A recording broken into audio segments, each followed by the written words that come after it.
महाभारत में कर्ण एक ऐसा पात्र है, जब भी उसकी चर्चा की जाती है तो मन में ये भाव आ ही जाता है कि वो इतना शक्तिशाली होते हुए भी उपेक्षित ही रहा। उसे वो सम्मान नहीं मिला जो मिलना चाहिए। लेकिन महाभारत का एक और योद्धा था जो कर्ण से भी शक्तिशाली था, अति वीर था। इसके बावजूद जिस तरीके से उसकी उपेक्षा की गई, वो उपेक्षा तो बहुत ही ज्यादा थी। जिसके सामने कर्ण के सामने जो अन्याय हुआ और जिस अन्याय की बातचीत की जाती है, वो तो कहीं भी नहीं टिकता। महाभारत में जब युद्ध चल रहा था और युद्ध के दौरान अर्जुन भगवान श्री कृष्ण से पूछते हैं कि आपने हम लोगों को इस युद्ध में अपराजय बनाने के लिए कौन कौन से योद्धाओं को आपने वध किया है ताकि हमारा विजय सुनिश्चित हो सके। भगवान श्री कृष्ण उस समय 4 योद्धाओं का नाम लेते हैं और उनमें से उन योद्धाओं का भी नाम लेते हैं जिनका वध किया है, और उन योद्धाओं का भी जिसको भगवान श्री कृष्ण अति शक्तिशाली मानते हैं। उसमें से जरासंध, शिशुपाल, कर्ण और एकलव्य, ये 4 योद्धा हैं जिनका नाम भगवान श्री कृष्ण लेते हैं और अर्जुन को कहते हैं कि ये चारों के चारों योद्धा ऐसे थे कि यदि ये चारों योद्धा रहते तो दुनिया की कोई भी शक्ति तुम लोगों को हारने से नहीं बचा सकती थी।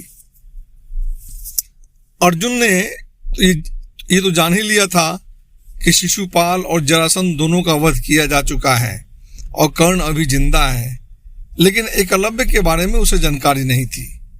जब एकलव्य के बारे में पूछा तो भगवान श्री कृष्ण ने कहा कि पहले भगवान श्री कृष्ण एकलव्य के बारे में बताते हैं कि वो एक योद्धा, ऐसा योद्धा था, यदि वो इस युद्ध में तुम्हारे खिलाफ आ जाता, पांडवों के खिलाफ आ जाता, तो फिर पांडवों की जीत हो ही नहीं सकती थी। और उस पे जो एकलव्य था, उसका चूंकि अंगूठा ले लिया गया था, तो वो उस कटे हुए हाथ में दस्ताने पहना करता था। तो भगवान श्री कृष्ण कहते हैं कि जब वो योद्धा अपने हाथ में दस्ताने पहनकर युद्ध के मैदान में उतरता था और युद्ध करता था, तो उसके हाथों में बिजली सी फूटती थी और वो सब पे भारी पड़ता था। और फिर भगवान श्री कृष्ण आगे बोलते हैं, हे अर्जुन, तुम लोगों के विजय को सुनिश्चित करने के लिए ही मैंने युद्ध होने से पहले एकलव्य का वध मैंने ही किया।